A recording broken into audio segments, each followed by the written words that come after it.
What's up, guys? Welcome back to the channel. Let's get into the Sunday NFL picks. We're going to have a lot of picks for you guys in this video. Make sure you guys stick around to the end, and if you can, do me a solid and do yourselves a solid. Make sure you guys all subscribe and turn on that notification bell right down below. Totally free to join us here on the channel. If you do want to become a channel member and give back to the great picks that we've been giving out, that's a good way to do so. Also, we do have some sponsorships down below in the description that you should feel free to check out. We're going to talk about Outlier a little bit in this video, as well as also, if you don't follow me on X, make sure you do. But let's get into the picks, okay? We are going to talk in Outlier for what we have going on. Let's get into the games here in the NFL as we get into the Week 14 matchups. So all you guys starting fantasy football playoffs, good luck as well. This is an exciting time as we kind of set the table for the NFL postseason. And make sure you guys stick around a little bit later on in the day where we will have the kind of a college football rundown as the field of 12 will be set around noon here on this Sunday. But let's stay in the NFL here as we look into this. I'll tell you guys straight up though, this is one where I pretty much have a good Scooby sense within kind of the overall board, and this is definitely a prop week for me.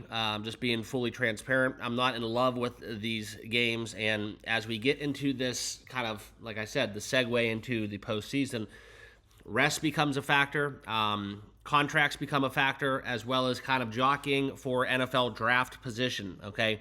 So there's a lot of things going on in that regard, but nonetheless, let's talk about it some more, okay? And let's get into my picks. Now, we are going to talk about the Jacksonville, Tennessee game. This is an interesting one, right? We all know kind of the storyline there that lies within Trevor Lawrence. Jags 2-10. I mean, that is as bad as it comes, going against the Titans 3-9. For some odd reason, though, the Titans coming in at 3-9, that just feels a little bit better. And the Titans, I mean, it's just a wacky kind of recovery year after they lost, so many of their core pieces, but I'm not touching this game. It's too much in terms of just unknowns, right? In terms of Jacksonville, it's interesting to talk about them because they have a couple of pieces that would do very well on contenders, and this is one where I would be all over the Titans here, minus 3.5. I'm not going to lay it. Like I said, that would be just a lean. I mean, we have a total set under 40. It's a game you don't need to bet, okay? Unless you get word that, somebody's mother or sister, whatever, it just stay away from this one, okay? Just cross it off your board. It's going to be over before 4 o'clock, but I lean Titans if I was going to bet it. I think Tony Pollard goes crazy in this matchup, okay? Vegas and the Buccaneers, that's going to be the next game that we're going to get into. I don't really have an indication for this one as well, but we will talk about kind of the narrative that lies within kind of where these teams are, okay? And you can see that the Buccaneers 6-6, they need a season, and the Raiders, they've played a lot better than their 2-2 record or 2-10 record kind of indicates. A lot of people hate on the Raiders. I think they've been a scrappy bunch. Arguably should have beat the Chiefs on Black Friday. But this is kind of where we look into the narrative here. Brock Bowers, one of the picks I do like for this matchup is potentially taking Brock Bowers to go over his yards again, over his longest reception. You got to play the Brock Bowers. Also, I do see an avenue where we do get touchdowns out of Mayfield. I think Mike Evans gets made whole. He's at plus money right now. And right now, this is kind of where he's their go-to guy with Chris Godwin still out. So we're going to stay with the usual suspects in this game, staying away from the side in the total. But that's where I would be at in terms of the prop market, okay? Jets-Dolphins. The Jets, this is kind of one of the biggest oxymorons in the NFL. The Jets have struggled mightily against stopping the run. C.J. Mosley remains out. It's coaching turnover.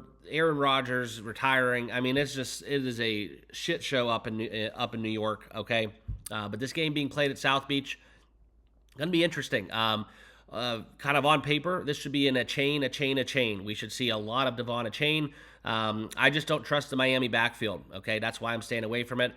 They have a 4-door revolving backfield where you don't know who's going to get the lion's share of the carries.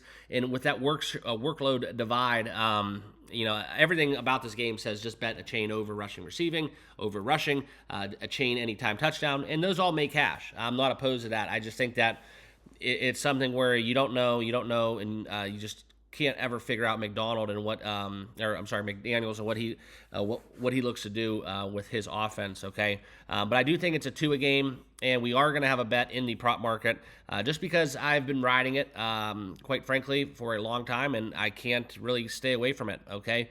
You guys know how I like to play tight ends. I favor receptions over yardages. And over those last 5 games, in terms of getting the over 4.5, we're going to take that at $1.37, right? He's had 5, 3, loser, 6, 9, and 10. So 4 out of his last 5 games. Since Tua coming back into the fold, he's been really good in terms of cashing this over the prop market. But I think that the last 3 games kind of gives way to what Tua is comfortable doing towards the end of the season. Quick passes, I'm not getting hit.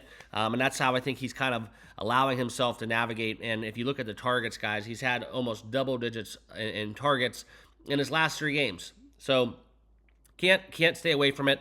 Can't deny it. The only issue is with this is the fact that when we talk about kind of how the Jets handle the tight end position, they are top 10 against the position. So it's something where statistically, if you look at kind of the Jonnu Smith receptions against top 10 defenses, that has been one that does not cash. It actually is the opposite. It's 80% to the under. So it's neither here nor there. This is more so me just riding a train. We're just going to go back to the well and take Jonnu Smith over 4.5 receptions until it doesn't hit, because I still think that number is way too low. But the odds makers are kind of at odds because they can't put it at 5.5 or else it would get slammed to the under. Okay, let's get back into the games. The next game will be the Saints and the Giants. No play for me. This is another game I don't quite believe, and I think Kamara goes over. I worry about fourth quarter blowouts and such, but this is another game where it's kind of what's going to happen. A lot of people are on the Giants. Overwhelmingly amount of the money on the under in the Giants. So that's the correct side. I just don't want to bet it. There's better games out there. Like I said, I don't like this card, so we're going to dabble into 4 to 6 props, and I will give you guys 4 picks and total in terms of the side. So next game will be the Browns and Steelers, little AFC North clash. I don't know why they play these games basically back-to-back within their scheduling. The Browns just beating the Steelers a couple weeks ago. And here we are, guys, going to Pittsburgh, where it's going to be cold. It's not going to be bad. It's just going to be a little bit nippy. I think this one gets some points as well. So we're going over 43. I was able to bet that a little bit earlier in the week. I think Pittsburgh wins by margin. Russell Wilson threw for over 400 yards last week. I think that continues against Cleveland. One bet I do love for this game, it's going to be George Pickens, right? George Pickens will dabble into the reception market because it's something where I was doing my numbers and looking at this stuff. It has hit exceedingly well, okay? So we're going to look up George Pickens, okay? And I want to show you guys. So we'll go George Pickens and find the longest reception here on Outlier. Love this. Really saves me a whole lot of time instead of having to log into different apps and stuff. This is kind of what I use it for day to day. But 8 out of his last 10 games, all right, eclipsing this 28.5 over reception. So he is Wilson's long ball target. So I just see some value in this, right? It's too low, but it's one of those bets that it either happens or it doesn't, and you can't make it any higher or everybody else would go under, okay? You can't put this at 31, 32, or else this is a 50% proposition, and everybody goes under, and it'll cash more than not. Going against the Browns, he still could get behind that defense. It's a man, all you need is one ball against man coverage. 50-50 grab, cash your ticket, and move on. So minus 115, we're taking George Pickens over 28.5 longest reception, okay? Back into the game, and I did tell you guys I do like the over in Pittsburgh, Cleveland. I'm off the side, okay? But let's get back into it. I want to share with you guys the next game on the board, and that will be within the likes of the Atlanta Falcons and Minnesota Vikings. One of my favorite bets of the day. I think this one is run points. I think we get over 46. I'm taking the over in Minnesota, Atlanta. The Minnesota Vikings are stifling at stopping the run. 10-2 on the season. Really empathize with all of the Atlanta Falcons bettors over 11 to basically get 11 wins, over 10.5 wins for the season. Is one of the most bet win total over-unders before the season started. Really do feel sorry for that whole narrative because there's a lot of people that did bet that, not just, and I'm talking like big numbers, like six-figure bets on the Falcons go over their win total. But nonetheless, here they are at 6-6. I just see this one being a shootout. I do. A lot of people see defense. Sam Darnold has struggled, but I think that he's going to find his way. And also, Kirk Cousins is going to have to throw the football. Okay, he's not going to be able to run it on the Vikings. So this leads me into my favorite bet of the game. That's where I'm finally going to give in. All right, I'm going to kind of dive into the Kool-Aid here in terms of player props. We're going to take Drake London in this matchup. Okay, this is a great matchup for him in terms of the defense that Minnesota deploys, and when you look at that too high look for how Minnesota plays in the back end in the secondary, Drake London absolutely shreds it. Cousins is going to be favoring him. I think Kyle Pitts is going to be out of the equation as well. Tight ends do not do well against the Vikings, and I think that we look into the narrative here with Drake London in terms of receiving yards. This is one where I'm going to favor the over 68.5 on BetMGM. Things I've been looking at too, I have noticed that BetMGM has had lower prop totals throughout my morning, kind of digesting all of these numbers, and I've shopped around, and MGM has had the better numbers on the day, so maybe they have more people betting unders. It just varies within kind of the variance, I should say, within the different sports books, and that's why you got to use a platform like Odds Outlier, just due to the fact that there's no reason why you should pay more for a worse number. Okay, simply put. Anyways, we'll get back into the games, but like I said, I'm on the over and Drake London in that bet. Okay, the next one, Panthers, Eagles. There's nothing really to talk about. The Panthers defense and roster, they are 3-9 on the season. I know they're playing scrappy, but quite frankly, they're a little bit tore up, and I do think that the Panthers come in this game limping. And the Eagles looking to take care of business. They need home field. Okay, so I think the Eagles do it. I think they win. I got 13 a little bit earlier in the week. At 14, I don't really love it as much, but if you can find Philadelphia minus 13, that's a number that I truly think is the best play. And I don't like playing big numbers. Pretty much every bettor out there will tell you that the value is taking Carolina in a teaser, take them up to 20, 21. I think the Eagles get this one done pretty handedly and win by double digits. Okay. Next game, Seattle and Arizona. This is just a play on the under. Okay. Kenneth Walker will be out for this game. That's a little bit of a note. That's why I kind of wait till Sunday morning to make these videos, so we don't just talk into the wind. But Seattle here is the correct side, in my opinion, but I do see an under 45. That is my best bet between Seattle and Atlanta. This is one where if you've done your research, do a quick Google search, Seattle versus the Cardinals. Historically, this game has always gone towards the under. I think it's like 5 out of the last 6 games. There's been barely like 30 points, or it's been under 30 points even. So we don't get a lot of touchdowns. I think that Seattle's defensive front, the numbers in the second half of the season have been very impressive, conversely to that start. And I think we do get a slug it out, grind it out game, a little faster turf there in Arizona. Won't be played outside in the cold there in Seattle.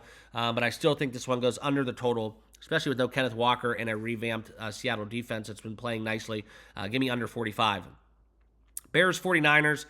This is one where I'm going to, it's kind of a play that I'm making that you guys, don't tail me on this one if you don't want to. Don't tail me on any bet that you don't want to, right? I'll never tell you guys to place a bet on this channel, but one of my favorite picks of the day, just due to the fact that we are getting a little bit of a empty backfield here within San Francisco. Isaac Guerrero is going to be starting, but we've seen this song and dance before, okay? Simply put, this happened back when McCaffrey was first out, and kind of what happened with Mason. It was interesting, but Deebo Samuel got like 10 carries or something crazy in that game. Okay, I see it the same way. So for me, guys, this is I don't want to say lock because it kind of jinxes us. Okay, but this is kind of where we're going to go into rushing yards for Deebo Samuel. I just don't understand why this is set at 9.5 at BetMGM minus 110. This is probably my favorite bet of the day. If it loses, it loses. But with that running backfield the way it is, and a rookie behind, kind of manning the starting duties, I don't know. It's something where I'm probably going to be dead wrong, and he doesn't even get a yard. But this is a must bet for me and my money. So I'm taking the Deebo Samuel over 9.5 rushing yards against the Chicago Bears, who give up a crap ton of yards on defense to running backs. Okay, so I just think he gets a lot more carries, and if you want to see kind of what he's been doing in terms of that. It's kind of interesting. I don't really like it in terms of the rushing and receiving. That's where he's been kind of dormant. He's listed as a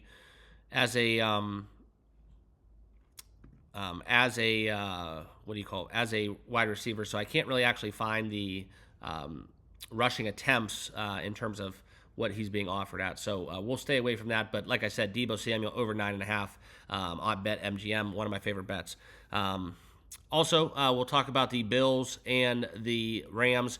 This is another game. A lot of sharp money on the Rams here, getting 4.5 at one point at home.